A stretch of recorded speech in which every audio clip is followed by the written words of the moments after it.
7 দিন ধরে একের পর এক বিস্ফোরক দাবি, কিন্তু কোনো দিক থেকেই কোনো পক্ষ থেকেই কোনো জবাব নেই। তাহলে নীরবতা কি সম্মতি নাকি কৌশল? আরো লাশ চাই 24 জুলাই আগস্টে এই ভয়ঙ্কর নির্দেশটা কে দিয়েছিল?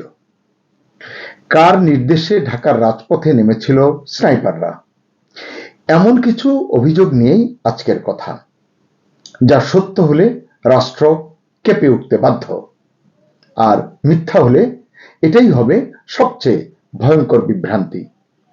এজন্যই আমরা বারবার প্রশ্ন রাখছি, জানতে চাইছি সত্যটা আসলে কি।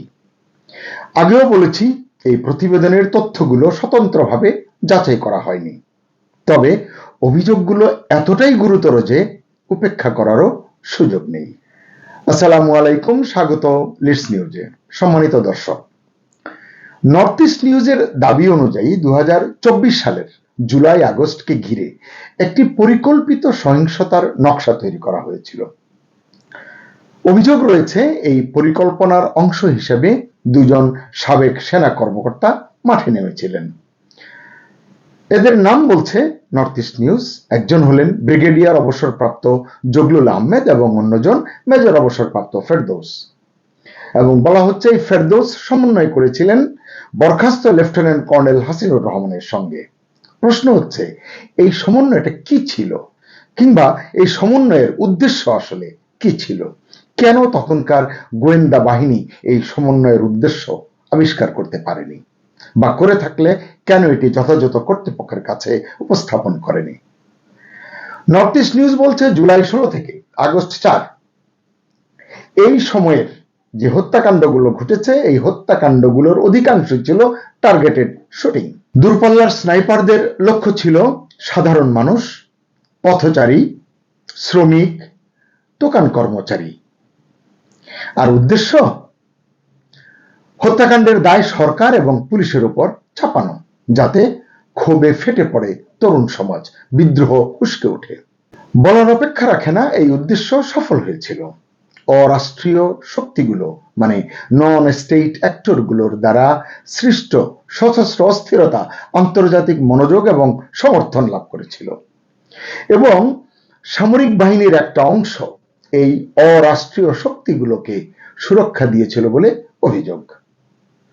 নর্থ ইস্ট নিউজ বলছে, শেখ হাসিনা সরকারের পতনের আগের দিনগুলোতে একটি গুরুত্বপূর্ণ রাজনৈতিক দলের বিদেশে অবস্থানরত এক শীর্ষ নেতা অন্তত 2 জন অবসরপ্রাপ্ত সেনা কর্মকর্তাকে আরো লাশ ফেলার নির্দেশ দিচ্ছিলেন।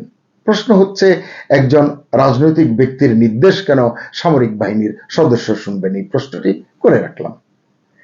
আরো ভয়ঙ্কর বিষয় হলো, ডিজিএফআই এবং এনএসআই এর তৎকালীন প্রধানরা দেশে সহিংসতার মাত্রা বিস্তৃত এবং গভীর করার যে পরিকল্পনা ওই সময় নেওয়া হয়েছিল, সেই পরিকল্পনা সম্পর্কে তৎকালীন স্বরাষ্ট্রমন্ত্রী আসাদুজ্জামান খান কামালকে অবহিত করেছিলেন।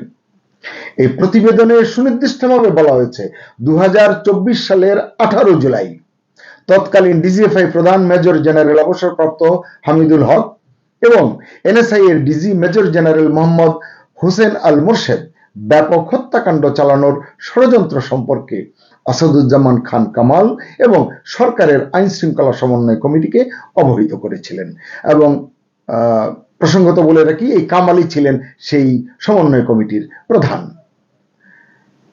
এবং এই হত্যাকাণ্ড সংঘটিত করার জন্য যাদেরকে নির্দেশ দেওয়া হয়েছিল, যাদের নাম এসছে, সেই 2 সাবেক সেনা কর্মকর্তা ব্রিগেডিয়ার অবসরপ্রাপ্ত জগলুল আহমেদ এবং মেজর অবসরপ্রাপ্ত ফেরদৌসের নাম, এই দুটো নামও আসাদুজ্জামান খান কামালকে জানানো হয়েছিল।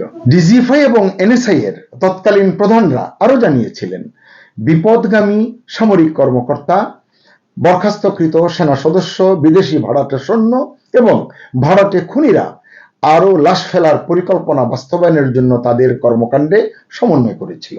এবং এই অস্থিরতার পরিকল্পনায় ওই সময় মার্কিন দূতাবাসের কূটনীতিকদের সরাসরি সম্পৃক্ততার কথাও এই প্রতিবেদনে বলা হয়েছে। শুধু তাই নয়, তারা বলছে, বিশেষ করে জাতিসংঘের আবাসিক প্রতিনিধি গোয়েন লুইসের জড়িত থাকার কথাও আসাদুজ্জামান খান কামালকে জানানো হয়েছিল। প্রশ্ন হচ্ছে যে, প্রতিটি জায়গা থেকে, একাধিক জায়গা থেকে তাকে জানানো হয়েছে এবং সুনির্দিষ্ট করে বলা হয়েছে। তাহলে স্বরাষ্ট্রমন্ত্রী তৎকালীন আসাদুজ্জামান খান কামালকে যদি সব জানানো হয়, তিনি তাহলে কি ব্যবস্থা নিয়েছিলেন? তিনি যে সমন্বয় কমিটির প্রধান, তার পদক্ষেপে বা কি নেওয়া হয়েছিল? এই প্রতিবেদনে আরো বলা হয়েছে, সেভেন স্টার নামের একটি আন্ডারগ্রাউন্ড গ্রুপের সম্পৃক্ততাও নাকি ছিল এই যে মানুষ হত্যার যে পরিকল্পনা তার মধ্যে। এছাড়াও কিছু নাম উঠে এসেছে প্রতিবেদনে। এরা হলেন মেজর অবসরপ্রাপ্ত মোমেন, ব্রিগেডিয়ার অবসরপ্রাপ্ত জগলুল আহমেদ, আগেই বলেছি, ব্রিগেডিয়ার অবসরপ্রাপ্ত ফজল, মেজর অবসরপ্রাপ্ত ফেরদৌস, লেফটেন্যান্ট কর্নেল অবসরপ্রাপ্ত জুলফিকার, লেফটেন্যান্ট কর্নেল বরখাস্ত হাসিনুর রহমান, মেজর বরখাস্ত জিয়া এবং লেফটেন্যান্ট কর্নেল বরখাস্ত তারেক সাইদ। বলা হয়েছে শেষের এই তিনজন, হাসিন, জিয়া এবং তারেক সাইদ, প্রত্যক্ষ বা পরোক্ষভাবে রাষ্ট্র বহির্ভূত শক্তি হিসেবে কাজ করেছেন এবং শেখ হাসিনার সরকার উৎখাতে সশস্ত্র ভূমিকা পালন করেছেন। গুরুতর অভিযোগ। এবং আরো বলা হচ্ছে এদের সঙ্গে ভারতীয় এবং রোহিঙ্গা বিচ্ছিন্নতাবাদীদের সংযোগ ছিল। এটা ছাড়াও ছিল রাজনৈতিক অঙ্গনের সর্বত্র তাদের যোগাযোগ। বিভিন্ন সময় তারা জেনারেল অবসরপ্রাপ্ত ইকবাল করিম ভূঁইয়া, সাবেক সেনাপ্রধান, এবং এসএসএফ এর মহাপরিচালক লেফটেন্যান্ট জেনারেল অবসরপ্রাপ্ত হাসান সোহরাওয়ার্দীর কাছ থেকে পৃষ্ঠপোষকতা লাভ করেছেন, এমন অভিযোগও উঠে এসেছে এই প্রতিবেদনে। এখানেই শেষ নয়, প্রতিবেদন বলছে এটা সাইলেন্ট কু, নীরব অভ্যুত্থান এই প্রক্রিয়ার একটি অংশ ছিল, যেখানে সেনাবাহিনীর ভেতরের একটি অংশ নন স্টেট অ্যাক্টরদের সহযোগিতা করেছিল, এমন অভিযোগও করা হয়েছে। কিন্তু 5 আগস্টের পর ক্ষমতার ভারসাম্য নাকি বদলে যায়। সেটা কেমন? প্রতিবেদন বলছে সেটা হলো সেনাপ্রধান জেনারেল ওয়াকারুজ্জামান তার পদ ধরে রাখলেও ক্ষমতা কথিতভাবে একদল বিশ্বাসঘাতক কর্মকর্তার হাতে চলে যায়। এই প্রতিবেদনে বলা হয় এ সময় সিদ্ধান্ত গ্রহণে নৌবাহিনী প্রধান অ্যাডমিরাল মোহাম্মদ নাজমুল হাসান গুরুত্বপূর্ণ এবং প্রভাবশালী ভূমিকা পালন করেন। অ্যাডমিরাল হাসান ডিজিএফআই এর major general Hamidul Haque, NSI এর প্রধান major general T M Zubayer এবং অন্যদের নিয়ে কর্মরত ও অবসরপ্রাপ্ত সামরিক কর্মকর্তাদের একটি নেটওয়ার্ক গঠিত হয়েছিল ওই সময়। এদের অনেকেই প্রধানমন্ত্রীর নিরাপত্তা উপদেষ্টা মেজর জেনারেল অবসরপ্রাপ্ত তারেক সিদ্দিকীর প্রতি অসন্তুষ্ট ছিলেন। এটি আমরা আরো একটি কন্টেন্টে বলেছি। তিনি ব্যাপক অজনপ্রিয় একজন কর্মকর্তা ছিলেন। এই পরিকল্পনার অংশ হিসেবে ঢাকার রাওয়া ক্লাবে, অর্থাৎ রিটায়ার্ড আর্মি অফিসার্সদের যে ক্লাব, সেই ক্লাবে অবসরপ্রাপ্ত কর্মকর্তাদের নিয়মিত বৈঠক অনুষ্ঠিত হতো, এটিও বলা হচ্ছে। এবং বলা হচ্ছে জামাতে ইসলামীর এক দণ্ডিত নেতার আত্মীয় এক সামরিক কর্মকর্তা এই নেটওয়ার্কের কিছু অংশ সমন্বয় করতেন।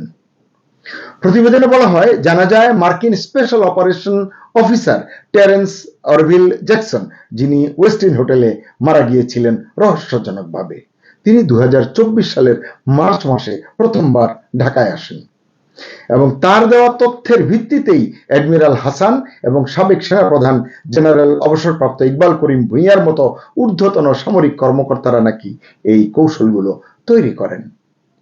প্রতিবেদনে বলা হয়েছে, অভিযোগ রয়েছে ব্রিগেডিয়ার রফিকের আর্টিলারি ডিভিশন গ্রুপ এবং বিজিবি মহাপরিচালক মেজর জেনারেল মোহাম্মদ আশরাফুজ্জামান সিদ্দিকী এই পরিকল্পনায় সরঞ্জাম সরবরাহ করেছিলেন।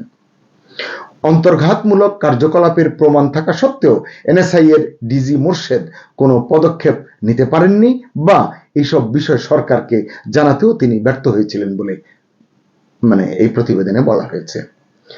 নর্থ ইস্টের প্রতিবেদনে 2024 সালের 5 আগস্টের নীরব অভ্যুত্থানের প্রধান রাজনৈতিক সুবিধাভোগী হিসেবে বিএনপির নাম উল্লেখ করা হয়েছে।